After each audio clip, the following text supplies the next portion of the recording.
We've decided to pursue other opportunities. I stared at the email 3 times before the words registered. 10 months of relentless effort, the most significant contract in Pinnacle Industries' corporate history. And they were dismissing me through electronic communication. My name is Robert Mitchell. I'm 46 and until moments ago, I served as Executive Partnerships Director at Pinnacle Industries in Chicago. The corporation focused on outdoor equipment distribution, and I'd dedicated the previous 10 months developing what would become their flagship achievement, a $62 million global distribution partnership with Alpine Sports International based in Switzerland. Every relationship in that agreement originated from my professional network. Every negotiation detail, every provision, every agreement that propelled us forward, entirely my contribution. I'd maintained 19-hour workdays, skipped my son's baseball championships, and canceled a trip with my former spouse just to maintain momentum. The email originated from Marcus Brennan, my supervisor, regional operations director, who'd been targeting my role since my hiring 4 years ago. Marcus embodied the corporate executive who claimed victories and assigned blame for failures. He possessed that manufactured corporate charm that never touched his expression and offered handshakes that felt like grasping something lifeless. I remained in my corner workspace on the 28th floor, observing Chicago while the situation crystallized. The Alpine agreement was 36 hours from final completion. I maintained the executed partnership contract in my desk compartment. Only the concluding transfer approval and signature documentation remained. My device chimed again. Another message from Marcus. Remove personal items by close of business. Security will accompany your departure at 4:30 p.m. I chose not to reply. I discovered long before that remaining quiet often represented the wisest strategy available. What Marcus failed to understand, what he'd never investigated, was that I'd arranged this complete agreement through my personal consulting organization, Mitchell Strategic Solutions. It represented a legitimate business framework I'd created years earlier for independent projects. And when Pinnacle recruited me, I'd secured the authority to preserve specific client connections through my own enterprise. The Alpine partnership had always belonged to my portfolio. I'd presented it to Pinnacle, not vice versa. The legal documentation confirmed that truth, even if Marcus had never invested time examining the detailed language. I accessed my desk compartment and retrieved the contract portfolio. $62 million in global distribution privileges. My authorization already appeared on several pages. The remaining sections required only final approval. Marcus believed he was terminating me. What he actually accomplished was releasing me from any responsibility to finalize this agreement for Pinnacle Industries. I retrieved my device and located my attorney's information. Certain discussions couldn't be postponed until the following day. 4 years ago, I accepted Pinnacle Industries because they assured me independence and advancement opportunities. The corporation was medium-sized, generating approximately $220 million in yearly revenue, but they sought to enter international territories. That's where my expertise became valuable. I'd invested 16 years in outdoor equipment distribution before Pinnacle. Established connections throughout Europe, Asia, and South America. When developing companies required someone who could access markets that had remained closed for years, they contacted me. My marriage to Sandra had concluded 3 years before accepting the Pinnacle position. We'd been partners for 16 years, had a son named Michael, who was currently 14. The separation was reasonably peaceful. Sandra retained the residence in Wisconsin. I obtained an apartment in Chicago and alternating custody. We both recognized the division was necessary. Michael remained the positive element throughout everything. Intellectually gifted, participated in competitive baseball, and possessed this ability to penetrate adult complications with inquiries that provoked thought. He represented the motivation behind wanting the Pinnacle opportunity to succeed. Consistent income, reliable schedule, the type of position that would allow me to remain involved during his high school years. Marcus had appeared cooperative initially, informed me I maintained complete authority to pursue international possibilities. But as my agreements began finalizing, and my connections with executive members strengthened, his demeanor transformed. Initially, minor issues emerged. He'd arranged departmental conferences during my client discussions. Then he began challenging my expenditure documentation, requiring receipts for meals that had received approval months previously. Previous month, he attempted to provide me an assistant, someone who would access all my client correspondence. The warning indicators were present. I simply believed I was sufficiently valuable to survive his insecurity. The Alpine agreement had served as my protection strategy. Klaus Weber, their chief operating officer, was someone I'd collaborated with 6 years earlier on a smaller venture. When he contacted me regarding expanding into the American market, I recognized it was precisely what Pinnacle required, but I'd also learned to safeguard myself. The preliminary contract I'd arranged with Alpine was structured as a collaboration between them and Mitchell Strategic Solutions, with Pinnacle as the primary implementation partner. It provided me authority over the connection while still delivering the business to my employer. Marcus had never questioned the arrangement. He'd been too concentrated on the revenue forecasts to investigate the legal specifications. Now remaining in my workspace with his dismissal email on my device, I understood he'd just provided me the most significant opportunity of my professional life. I accessed Klaus Weber's contact details. It was 10:30 p.m. in Zurich, but Klaus maintained late hours. If I was going to execute this decision, it had to occur before Marcus comprehended what he'd accomplished.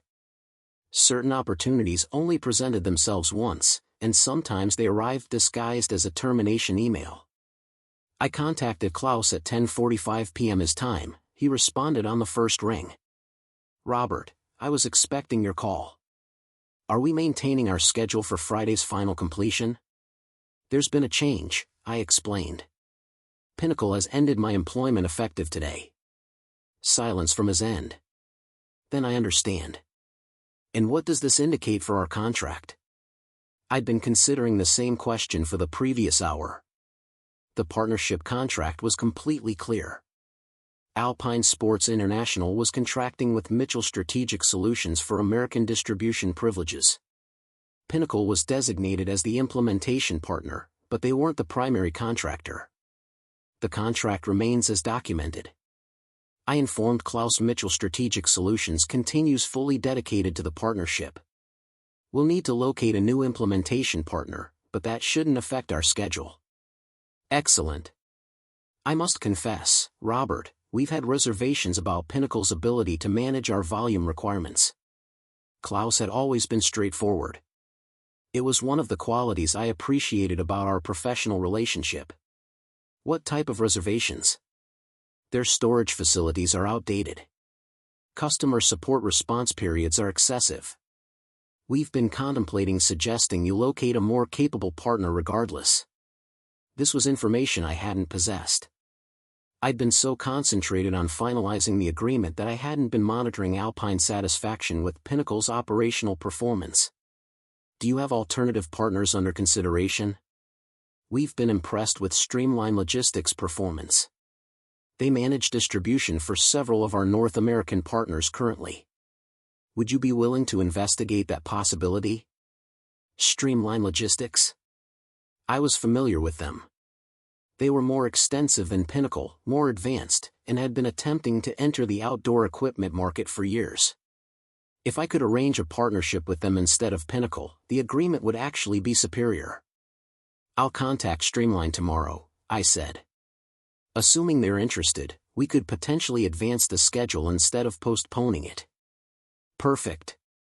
Robert, I want you to understand our relationship is with you, not with Pinnacle. We selected Mitchell Strategic Solutions because of your reputation and network. This change doesn't concern us. After ending the call, I remained in my workspace until the building became silent. Security hadn't arrived to escort me out. Marcus had probably forgotten to actually coordinate it. I opened my laptop and began composing an email to Streamline Logistics Business Development Division. Then I opened another application and started researching storage space in Illinois. If I was going to pursue this, I was going to execute it properly. By 11:30 p.m., I had 4 potential implementation partners identified and a preliminary business strategy outlined. Mitchell Strategic Solutions was about to transform into a legitimate corporation instead of just a consulting framework. Marcus believed he was terminating me. What he'd actually accomplished was compelling me to claim what was already mine. I didn't experience anger anymore. I felt determined. Friday morning arrived more quickly than anticipated. I'd spent the previous day working from my apartment, contacting potential implementation partners, and preparing the final contract documentation for Alpine. At 8:30 a.m., my device started ringing. Marcus. Robert, we need to discuss this in my office immediately. I don't work for you anymore, Marcus. You made that clear in your email. This concerns the Alpine agreement. You can't simply abandon a $62 million contract. I'm not abandoning anything. I'm fulfilling my responsibilities to my client. Your client? That's Pinnacle's client. Robert, you developed that connection on company time. I'd been anticipating this discussion. Actually, no. I brought Alpine to Pinnacle, not the reverse. The contract reflects that reality. Silence. Then I'm examining the partnership contract currently. Mitchell Strategic Solutions is listed as the primary contractor. That's accurate. This is some type of scheme. You planned this. I arranged a legitimate business relationship that protected both parties. You chose to terminate that relationship. Marcus's voice became harsher. You're stealing our client. I'm maintaining a client relationship that existed before my employment with Pinnacle. If you'd like to discuss a potential implementation partnership, I'm available for that conversation. Partnership? You work for us, Robert. Worked. Past tense. You terminated me, remember? The connection ended. 30 minutes later, my device rang again. This time it was Helen Rodriguez, Pinnacle's chief legal officer. Robert, I need you to come in immediately. We have a situation. Helen was someone I respected. She'd been with Pinnacle for 9 years and had always been direct with me. If she was calling, it meant Marcus had elevated this to the executive level. What type of situation? The Alpine contract. Marcus is claiming you violated your non-compete agreement. I'd been expecting this as well. Helen, I haven't violated anything. The Alpine relationship existed before my employment with Pinnacle. It's specifically excluded from my non-compete provision. I need to examine the original agreement documentation. I'll send it to you within the hour. Robert, I have to ask, are you planning to complete this agreement independently? I'm planning to fulfill my contractual responsibilities to Alpine Sports International. Whether that's in partnership with Pinnacle or through alternative arrangements depends on whether Pinnacle wants to collaborate with me. Marcus is threatening legal action. Based on what justification? He's claiming tortious interference with business relationships. I nearly laughed. Marcus clearly hadn't examined the contract language carefully enough. Helen, Pinnacle was never the primary contractor. They were always the implementation partner. Alpine's relationship is with Mitchell Strategic Solutions. I'm going to need time to examine this. Take all the time you need, but the agreement executes tomorrow morning with or without Pinnacle. After ending the call, I contacted Streamline Logistics. Their business development manager, David Chen, had responded enthusiastically to my inquiry. Robert, we've been waiting for an opportunity like this. When can we meet? This afternoon. But David, I need you to understand this is a time-critical situation. The contract executes tomorrow morning. Not a problem. We can move rapidly when the opportunity is appropriate. By 1:30 p.m. I was sitting in Streamline's conference room in Milwaukee, reviewing the distribution requirements with their operations division. They had everything Alpine needed.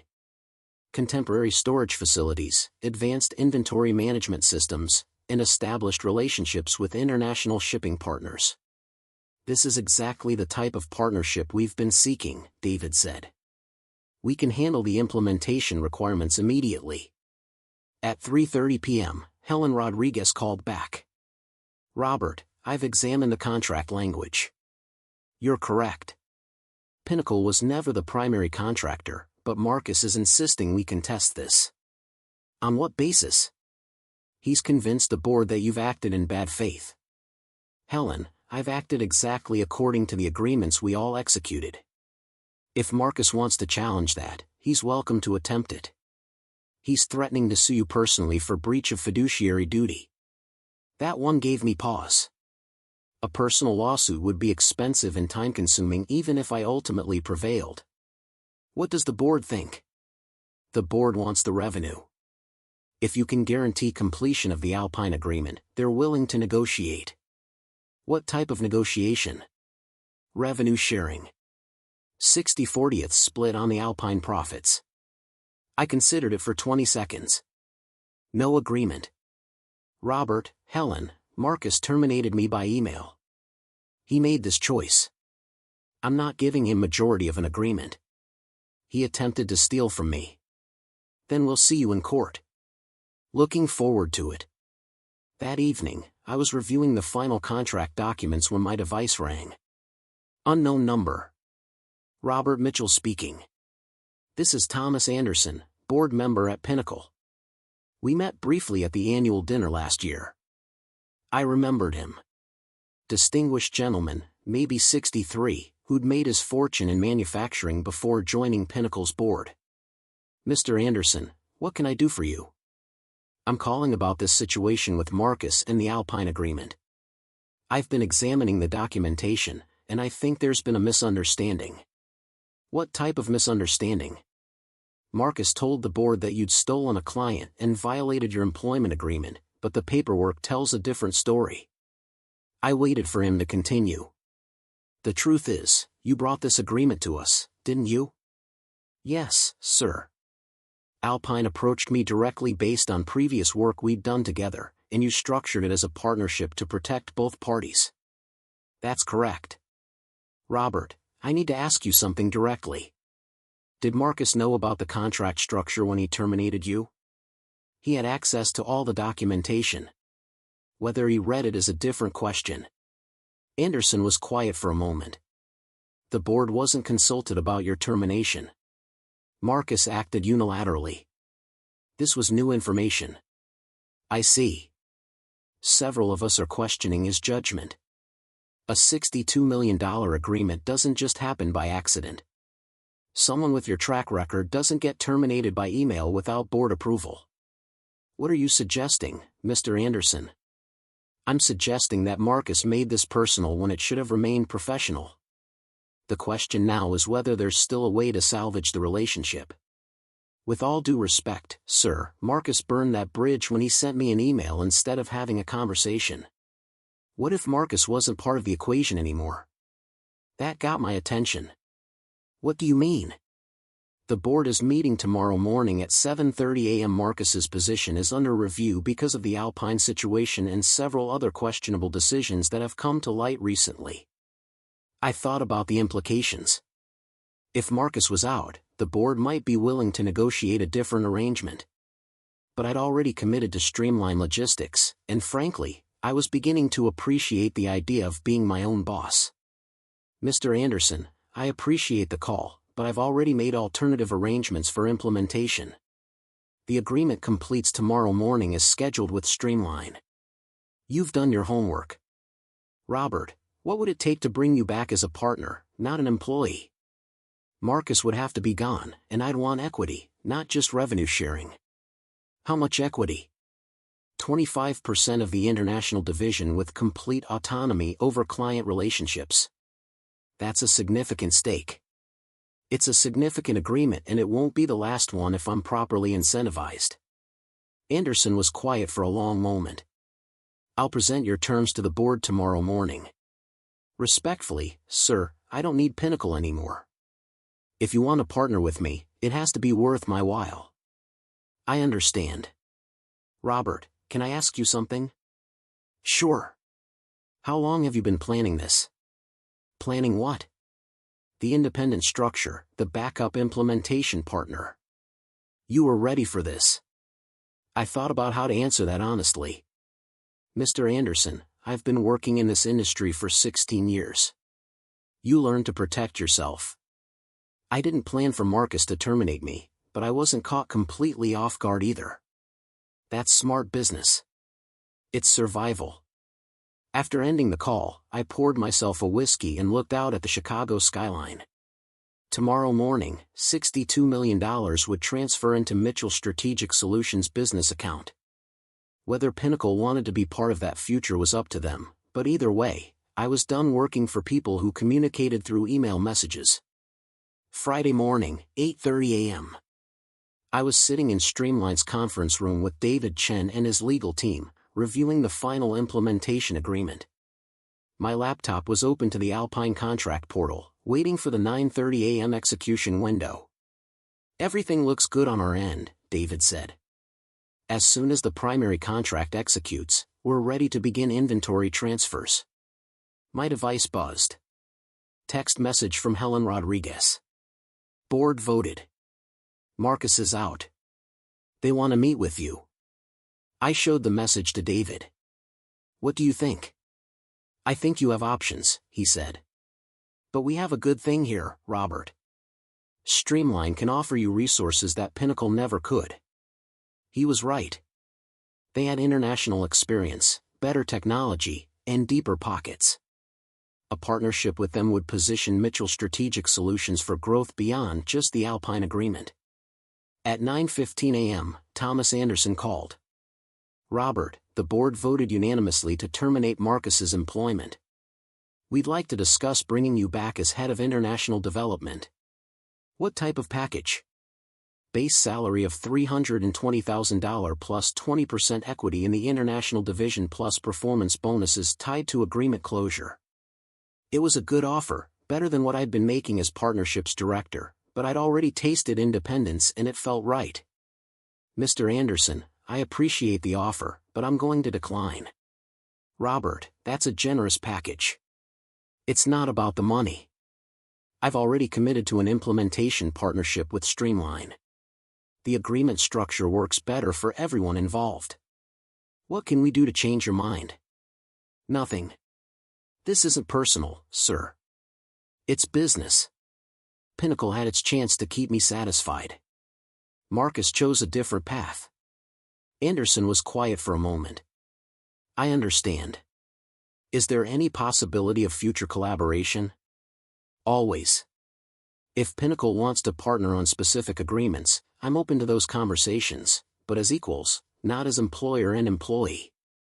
Fair enough. Good luck, Robert. At 9:30 a.m. exactly, I clicked the execution button on the Alpine contract. The system confirmed receipt and processing. Within 10 minutes, I received confirmation that $62 million had been transferred to Mitchell Strategic Solutions' escrow account. David Chen was watching the whole process. How does it feel? Like the first day of the rest of my life.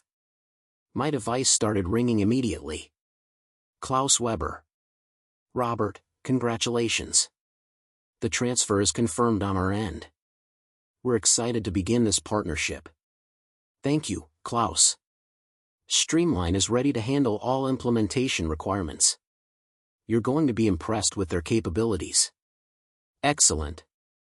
Now, I have another opportunity I'd like to discuss with you. When are you free to fly to Zurich? Next week works. What type of opportunity? $140 million expansion into Pacific markets. We need someone with your expertise to structure the partnerships. I looked at David, who was grinning. I'm very interested in hearing more about that. After ending the call, David stood up and shook my hand. Welcome to the major leagues, Robert. This is just the beginning. That afternoon, I called my son, Michael. He was at his mother's house in Wisconsin. Dad, Mom said you quit your job. Something like that, son. I started my own company. Cool. Does that mean you'll have more time for my baseball games? It means I'll have more control over my schedule and yes, I'll be at your next game. Awesome. I can't wait to tell my friends my dad owns a company. I smiled. Just remember, it's not about owning something, Michael. It's about building something that matters. I know, Dad, but it's still pretty cool. He was right. It was pretty cool. Monday morning, I was having coffee in my new office space in downtown Chicago when my device rang. Marcus Brennan. I almost didn't answer, but curiosity got the better of me. Marcus. Robert, we need to talk. I thought you were terminated. I was, but I still have questions about the Alpine agreement, such as how long were you planning to steal that contract? I'd been waiting for this conversation for 4 days. Marcus, I didn't steal anything. I fulfilled a contractual obligation that you tried to interfere with. You set me up. No, I protected myself. There's a difference. The board thinks I'm incompetent. The board thinks you made a poor decision, which you did. Marcus was quiet for a moment. Do you know what this has cost me? I assume your job, my reputation, my career. No one's going to hire me after this. I thought about all the 19-hour days I'd worked while Marcus took credit for my relationships. All the client dinners he'd attended while I did the actual work. All the board presentations where he'd positioned himself as the architect of agreements he'd barely understood. Marcus, you terminated me by email while I was trying to close the biggest agreement in company history. What did you think was going to happen? I thought you'd fight for your job. Why would I fight for a job working for someone who didn't respect me enough to have a conversation? I was protecting the company's interests. No, you were protecting your ego and it cost you everything. The line was quiet for a long time. Finally, Marcus spoke again. Is there anything I can do to fix this? Fix what? My situation. My reputation. I thought about it for a moment. Marcus had made his choice when he sent that email message. The consequences were his to live with. Marcus, here's some free advice. Learn to read contracts before you make decisions about them. And learn to have difficult conversations in person instead of through email messages. That's it. That's it. I hung up and went back to reviewing proposals from Klaus Weber. The Pacific expansion opportunity was even bigger than the original Alpine agreement. $140 million in distribution privileges across 7 countries. Marcus had handed me the keys to an empire and didn't even realize it. For months later, I was sitting in Michael's baseball coach's office discussing his prospects for making the varsity team as a freshman.